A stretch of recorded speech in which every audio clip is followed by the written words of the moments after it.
வணக்கம். நான் அருண். தமிழ் விரும்பிகள், தமிழ் கவி விரும்பிகள் என்னுடைய இந்த யூடியூப் சேனலை சப்ஸ்கிரைப் செய்து இணைந்து கொள்ளுங்கள். இது கவிதை அல்ல, ஒரு தினம் சூழ்நிலையால் எனக்குள்ளே வந்து விழுந்த சில வரிகள். கேளுங்கள், சொல்கிறேன். நீல நதி, நிலம், காற்று, ஆகாயம் அத்தனையும் ஆதரவு ஏதுமில்லா அனாதை பிள்ளை என்று நினைத்து கொண்டிருந்த நேற்றைய நாத்திகன் நான்.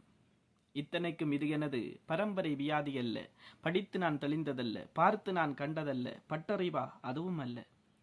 சிலவேளை இது எனக்குள்ளே குடிகொண்ட விஞ்ஞான குரங்கின் விளையாட்டாய் இருக்குமோ? நெற்றி கொஞ்சம் சுட்டாலே நேர்த்தி கடன் வைக்கின்ற பெற்றவளின் பிள்ளை நான்.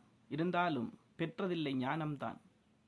தோல்வியில் நீ நிற்கையிலே தொட்டதுவோ பெற்றதுவோ, இருப்பதும் நீ இல்லாததும் ஒன்றென்று கொள்ளும் போதோ, கைகாலம் முழுமேனி கழுத்தோடு தலைமயிரும் மண்ணாகி போகும் என்ற மந்திரத்தை கற்கும் போதோ, படரமரம் இல்லாத பாகற்கொடி போல நீ ஆதரவு ஏதுமில்லா அனாதையாய் நிற்கும் போதோ, என் சக நாத்திகனே, என்றோ ஓர் நாள் நீயும் என்னைப் போல் நாத்திக வேலி தாண்டி நடந்து கொண்டிருக்கையிலுன் விஞ்ஞான கண்ணினுள் விழுமந்த இறையறும்பு அன்று நீ அழக்கூடும்.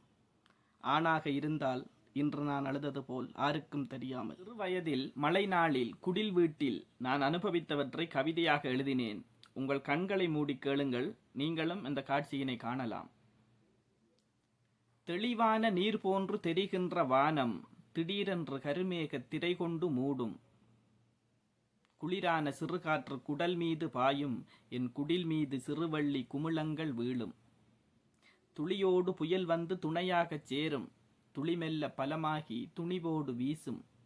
சதியின்றி அடிவானம் சமமாகத் தூறும், பின் சுதியின்றி என் கூரை சுகராகம் பாடும். சில நேரம் மழை நீரோ செருப்போடு சேரும், சரிவான நிலம் நோக்கி சருகெல்லாம் ஓடும். சுவரோரம் ஒரு கோழி சிலையாக மாறும், அச்சுவையோடு தேநீர்க்கு சுடுதண்ணி காயும்.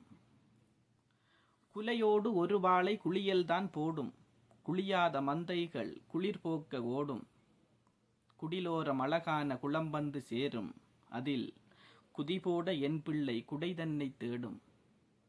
நாய் தூங்கும் முற்றத்தில் நதியொன்று பாயும், நான் தூங்கும் குடில் வீடு நாற்பக்கம் ஊறும். பாய் போட்டு நான் தூங்கும் பரன் மீது நாளும் ஒரு பழங்கால தமிழ் பெட்டி பாடல்கள் பாடும். கனநேரம் பொழிந்த நீர் கடப்பாலே ஓடும், கவிஞர்கள் அதை காண கவியாக மாறும். கருமேகம் மெதுவாக கலைகின்ற நேரம், மழையெல்லாம் ஓய்ந்த பின் அந்த கருமேகம் மெதுவாக கலைகின்ற நேரம், என் கதவோரம் மகன் விட்ட கப்பல்கள் ஓடும். இது அன்றைய மழை பொழுது, பகல் பொழுது. அன்று இரவு நள்ளிரவன் கூரையிலே நட்சத்திரம் பாயும், சில பள்ளிகளும் என் சுவரில் பசிதீர மேயும். மெல்லிருளென் முற்றத்து மேடையிலே ஏறும், அதை தள்ளிவிட மேலிருந்து வண்ணநிலா தூறும். கொல்லையிலே வௌவால்கள் கொய்யாவை தேடும், என் பிள்ளைகளின் கால் பாய்ந்து பெருச்சாளி ஓடும். துள்ளி விளையாடியதால் சோர்வு கண்டு நாளும், என் கொள்ளிவிற கடுப்பினிலே குட்டி நாய்கள் தூங்கும். அடுப்படியில் தடையின்றி அணில் வந்து மேயும், என் குடத்தடியில் சிறுதவளை குஞ்சுகளும் பாயும். கடப்படியில் சிறுகுப்பி விளக்கொன்று தேயும், அதை முடித்துவிட குளிர்காற்று முன்வந்து பாயும். கொடுத்து வைத்த வாழ்க்கையது குடில் வீட்டில் வாழ்ந்தேன், மீண்டும் கிடைத்திடுமா மீண்டும் என கேட்கின்றேன் மனதே. நன்றி.